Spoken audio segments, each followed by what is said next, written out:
Hola a todos y a todas. Hoy día vamos a seguir avanzando en este curso de prácticas ecosostenibles en tiempos del COVID-19. Ya estamos comenzando nuestro tercer módulo, que se titula Huerto Domiciliario. El objetivo de hoy es determinar cultivos de hortalizas y sus requerimientos según estaciones del año en la zona central de Chile. Ese es como nuestro gran objetivo. Bueno, vamos a comenzar primero haciendo una revisión de la estructura de las plantas. La estructura que la mayoría debe reconocer de manera muy perceptible, ¿cierto? Es esta estructura que está acá de un limón, ¿cierto? De un árbol de limón, en donde reconocemos con mucha claridad las hojas, tenemos también el tallo y la raíz, ¿cierto? Está muy bien definido, uno lo puede ubicar acá en el dibujo, ¿cierto? Pero este árbol también presenta otras estructuras, que son las flores, de las cuales, ¿cierto? Las cuales se va a formar el fruto, ¿ya? Y este fruto, que nosotros conocemos que es el limón, va a contener en su interior lo que son las semillas. Y las semillas es el embrión de la planta y es lo que finalmente me va a poder volver a dar una nueva planta, en este caso de el limón. Entonces, estas son las estructuras que uno reconoce con mucha facilidad. Pero, ¿qué pasa con nuestras plantas del huerto? ¿Ya? Que habitualmente son, ¿cierto? También presentan las mismas estructuras. La hoja, por ejemplo, acá tenemos una lechuga, en donde se observan con mucha claridad las hojas, pero como que de pronto uno no ve con tanta claridad las otras estructuras. Entonces, acá tenemos la raíz, ¿cierto? Que es la letra B, y el tallo, que es muy pequeño, que está señalizado con esta letra A. Pero no significa que no las tenga, sino que también están ahí, tienen otra forma, a lo mejor no tan clásica como uno la ha estudiado, a lo mejor en los libros de texto, o a lo mejor por las aproximaciones que ustedes han tenido a las plantas, a lo mejor no las han visto. Entonces, también reconocer que estas hortalizas presentan esas estructuras. Como también, si nosotros dejamos la lechuga seguir creciendo, va a generar flores, y de estas flores van a generar frutos y semillas. O sea, también aquí tenemos un proceso, al igual que en el árbol del limón, nuestras hortalizas también siguen este proceso de crecimiento, reproducción, y luego va a seguir la diseminación de la semilla. Entonces, tener presente eso, que nuestras plantas tienen un ciclo, ¿ya? Entonces, es importante que la podamos reconocer. Acá, esto que está en el lado derecho, ¿cierto? Es una lechuga, si ustedes se fijan, que tiene sus hojitas ya mucho más separadas, porque esta lechuga pasó el proceso, se pasó en el tiempo del proceso de cosecha, que es cuando nosotros las cortamos y las consumimos. Entonces, si la lechuga sigue creciendo, va a llegar a este estado en donde va a producir flores, ¿ya? Entonces, es importante acá hacer esa aclaración. ¿Por qué? Porque las hortalizas que nosotros vamos a tener en el huerto las podemos clasificar de muchas maneras. Los biólogos nos gusta clasificar las cosas, ponerle nombre, y esta es una clasificación muy sencilla, que es según el consumo humano que nosotros le damos a las hortalizas. Y tenemos hortalizas que a partir de nosotros podemos consumir sus raíces, ¿ya? Entonces, en este grupo está la betarraga, la zanahoria, el rabanito, que a lo mejor nosotros podríamos querer cultivar en nuestro huerto. También tenemos hortalizas de tallo o bulbo, es decir, que nos comemos esa parte de la planta, el ajo, la papa, la cebolla. Hortalizas de hoja, que son las que a lo mejor ustedes más reconocen con facilidad, la acelga, la espinaca, lechuga, repollo. Y otras que son, por ejemplo, las flores, que no son muy habituales de reconocer que son flores, pero el brócoli, la coliflor, la alcachofa y las hortalizas de fruto. Es decir, que nos comemos nosotros el fruto y en su interior están las semillas, que son el pepino, la haba, el pimentón, el tomate, el ají, ¿ya? Entonces, tenemos distintas clasificaciones, ¿cierto?, de estas hortalizas que nosotros podríamos decidir cultivar en nuestro huerto a partir del consumo que queremos tener. Reconociendo eso, también tenemos que comprender que en Chile no todas las hortalizas se van a poder cultivar en la misma época y en las mismas regiones, ¿ya? Yo me voy a centrar un poco más en la zona central, pero también las personas que a lo mejor son del norte y del sur y están viendo este video, saber que hay zonas, ¿cierto? Hay tiempos para cada hortaliza. También tener en consideración que no es lo mismo cultivar a nivel del mar que en altitud. Entonces, también ahí, ¿por qué? Vamos a tener variaciones de clima, sequía, a lo mejor heladas, granizadas, inundaciones, ya todos estos elementos van a afectar a mi cultivo y por lo tanto yo tendré que investigar de acuerdo a la zona en la que estoy. Es muy importante que antes de comenzar el proceso ustedes puedan investigar qué se cultiva y cómo se cultiva en su zona. Bueno, entonces, tenemos por una parte la estructura de las plantas, ya reconocimos qué parte de las plantas podemos consumir y que tenemos que tener en consideración nuestra localidad para poder cultivar. Ahora viene un proceso en el que ustedes se van a tener que preguntar qué consumimos, o sea, qué plantas queremos tener en nuestro hogar para consumir y que estén disponibles. ¿Cuáles son las que crecen mejor en la zona que yo vivo? También ustedes deberán ahí hacer las consultas, hay harta información, también hay huerteros locales, de pronto ustedes se pueden acercar a ellos y poder un poco también conocer cómo se trabaja en su zona de manera más específica.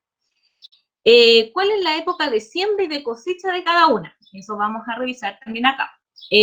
¿Cuánto se requiere producir de cada hortaliza? También es una pregunta válida porque no voy a tener 100 lechugas, sino me las voy a poder comer todas.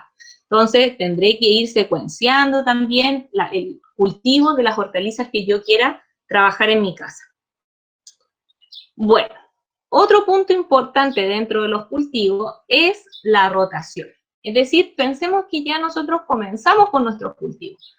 Cuando yo comienzo, tengo mi espacio de suelo, ¿cierto?, en el que ya lo he dividido, no puedo estar cultivando constantemente las mismas plantas en el mismo lugar de la huerta, ¿ya?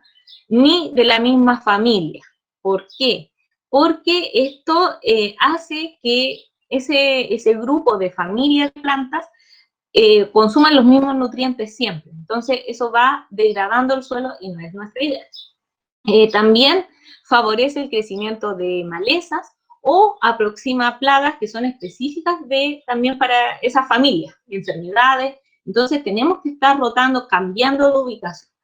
Aquí hay unos ejemplos de una familia de plantas, ¿cierto?, de hortalizas, como son las solanáceas, que pertenecen los tomates, la berenjena, la ají, la papa, las cucurbitaceas, que son el zapallo, el melón, la sandía, y las fabáceas, arvejas, haba y poroto. Entonces, si bien yo puedo tener estas plantas en mi huerto, que es lo ideal, no las puedo plantar siempre en el mismo lugar, ¿ya? Porque eso puede ir mermando mi suelo. Entonces, ¿cuál es la sugerencia acá?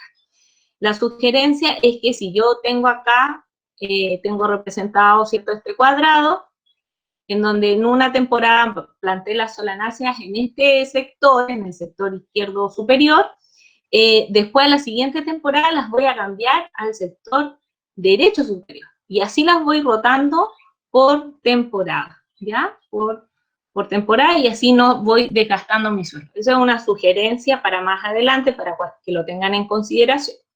Vamos a suponer que ustedes están recién comenzando, vamos, ¿cierto? Estamos todos partiendo de cero, nunca han hecho cultivos a lo mejor, y tenemos también que tener presente que cuando yo haga mi cultivo, puedo generar asociaciones que son beneficiosas para aprovechar el espacio, los recursos, y existen ciertas asociaciones que van a ser dos o más plantas, o vegetales, ¿cierto?, que van a estar próximas entre sí y que una o ambas pueden obtener beneficios, ¿ya?, de esa planta con la que está ahí junta en el huerto. Entonces, ¿cuáles pueden ser estos beneficios? La productividad, el control de plagas, la prevención de enfermedades o adquirir un mejor sabor.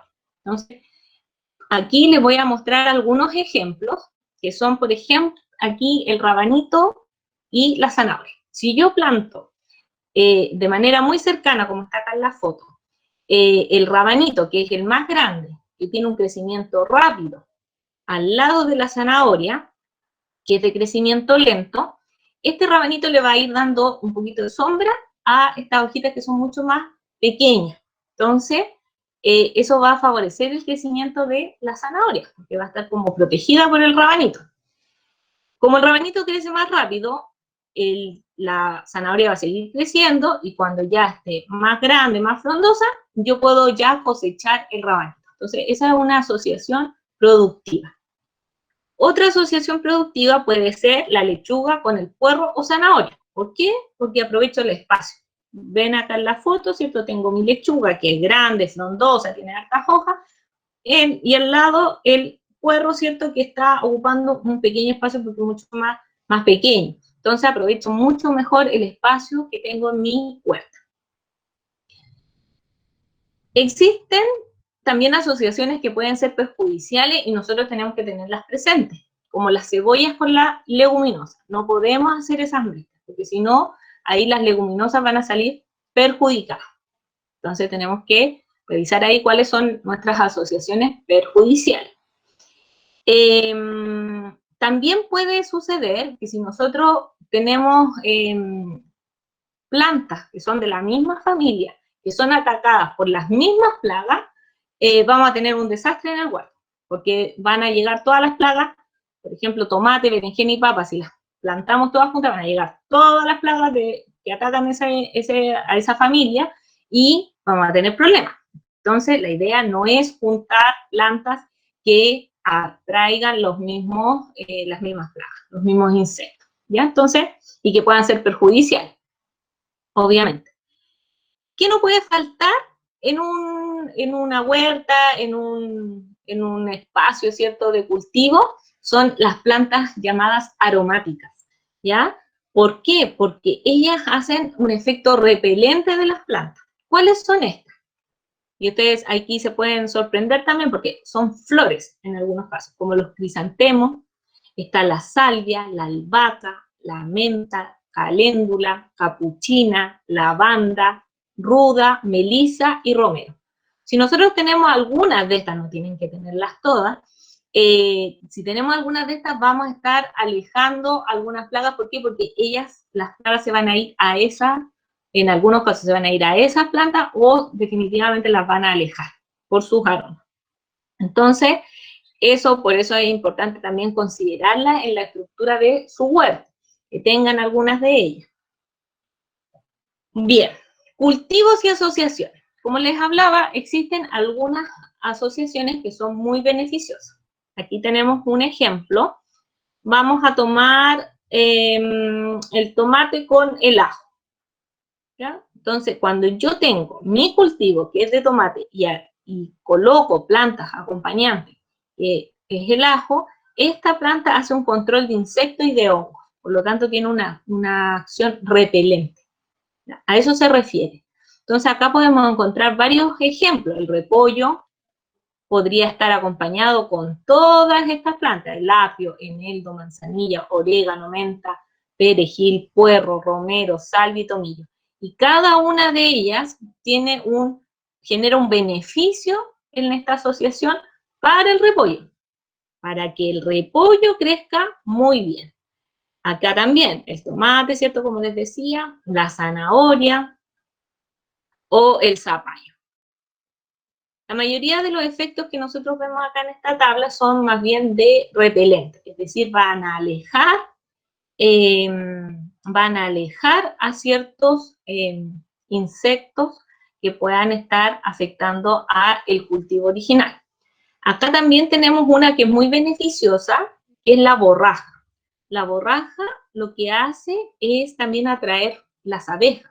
Si nosotros atraemos las abejas, vamos a tener fenómenos de polinización cerca de mi huerta, que en algunos casos, por ejemplo, si queremos el tomate que consumimos, el fruto, por lo tanto, requerimos que que tenga el proceso de polinización. Y para ello las abejas son muy beneficiosas. Entonces, así nosotros tenemos que trabajar y ir mirando qué cultivos quiero tener y con qué otras plantas podría acompañarla para generar estas asociaciones benéficas. El siguiente tema es el calendario de siembra. El calendario de siembra, como vemos acá, vamos a tener la hortaliza. Acá tenemos la zona de Chile, norte, centro, sur, y la variedad de la arveja que podría utilizar. Entonces, acá nos recomienda, vamos a mirar el centro, ¿cierto? Que la arveja avanzamos acá en el calendario, nosotros deberíamos sembrar o plantar en el mes de junio, ¿ya? Luego, vamos a ir avanzando los meses, y vamos a tener nuestro primer par de hojas o inicio de brotación en el mes de julio. La floración va a ser en el mes de agosto y podríamos estar cosechando entre fines de octubre y principios de noviembre. Eso representa este calendario con estos colores. Entonces tenemos un color verde claro en la época de siembra o de plantación, tenemos el tiempo en que deberíamos cosechar. Si ustedes se fijan, existe diferencia entre la zona centro, norte y sur, por lo que hablábamos al principio, que las características de clima, geografía, ¿cierto?, van haciendo de que tengamos diferentes fechas. Y por ello, ustedes van a tener que trabajar con este calendario de siembra a partir de su localidad para poder determinar qué plantas les gustaría tener en sus cultivos, en su huerta. Acá también tenemos el poroto, si se fijan tiene un proceso mucho más largo en meses. Tenemos el garbanzo, la lenteja, podríamos así, ¿cierto?, ir mirando cada uno de ellos. Acá tenemos otros ejemplos, el ají, el ajo, la alcachofa, la cebolla, las habas. También considerar, como les decía, de que hay plantas que nosotros consumimos las flores. Vamos a tomar aquí el ejemplo de la alcachofa. Entonces, para la alcachofa, si ustedes se fijan, podríamos plantarla en el centro de Chile, ¿cierto? La podemos plantar en el mes de enero y vamos a obtener las flores, vamos a tener desde mayo hasta, se me perdió acá, color azul, ¿cierto? En enero y desde mayo en adelante hasta el mes de septiembre nosotros podemos tener flores y las vamos cortando. Van a ir brotando, las vamos sacando, entonces podríamos tener ahí por un buen largo periodo. Luego se va a secar este cultivo porque nosotros estamos sacando las flores, ¿ya? Es importante ahí y podríamos volver a plantar, sembrar en diciembre. En diciembre ya vamos a tener el periodo. Entonces, ahí tenemos que ir observando el comportamiento de nuestras plantas, cuándo aproximadamente vamos a poder cosechar, ¿ya? Eso también es importante. Hay cultivos que son de temporada de verano y hay cultivos que son de temporada de invierno, ¿ya? También hay una diferencia, no podemos tener todo en todo el tiempo, ¿ya? Entonces, eso debemos considerarlo de acuerdo a nuestra localidad. Bien, entonces, tenemos esta clase, creo que les he dado algunos conceptos claves. Ustedes van a realizar una lectura relacionada con la rotación y asociaciones de cultivos y van a diseñar su plan para el cultivo en mi huerta. O sea, ustedes van a seleccionar todos los cultivos que les llamen la atención, las asociaciones que deberían realizar para que sea un cultivo beneficioso y en los tiempos que van a sembrar y cuándo podrían cosechar. Entonces, es un plan que viene una guía de trabajo, viene con información acerca de esto que les hablé, de los calendarios de siembra, para que lo puedan revisar. Y la idea es que podamos ir avanzando en el diseño de nuestro huerto. En la siguiente clase vamos a diseñar el huerto ya como debería ser. El tiempo de trabajo para esta actividad es de aproximadamente 2 horas. Así que espero que lo puedan realizar, que conversen también en su casa, con las personas con las que viven, qué plantas les gustaría tener, qué les gustaría cultivar, y que sea realmente un espacio de compartir y de crear en conjunto. Así que muchas gracias y nos veremos en el siguiente capítulo. Hasta luego.